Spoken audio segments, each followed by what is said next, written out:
L'évaluation d'un produit ou d'un procédé pour lequel il n'existe aucun contexte normatif est un sujet particulièrement intéressant. Dans la majorité des cas, on va diviser ce process en 5 étapes.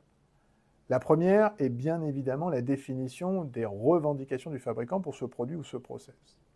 Sur la base de ces informations, on va pouvoir ensuite imaginer un protocole expérimental. Alors ce protocole expérimental, il va être construit sur la base des normes existantes qui sont elles-mêmes constituées de sous-éléments qui vont pouvoir être réutilisés dans ces protocoles novateurs.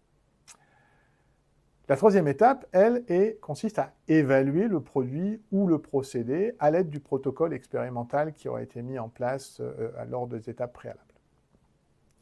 Sur la base des résultats obtenus, on publiera ensuite les résultats de cette étude, généralement dans un journal à comité de lecture, pour pouvoir avoir la validation de nos pairs sur la qualité et la validité du protocole proposé.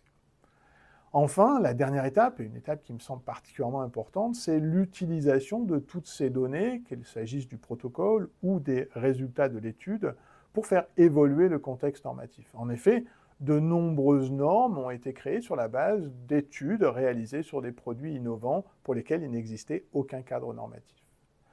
Alors, à titre d'exemple, je mentionnerai les enceintes de stockage pour endoscope thermosensible, où la norme européenne EN 16442 est basée justement sur une étude qui avait été réalisée sur une des premières enceintes de stockage des endoscopes mises sur le marché.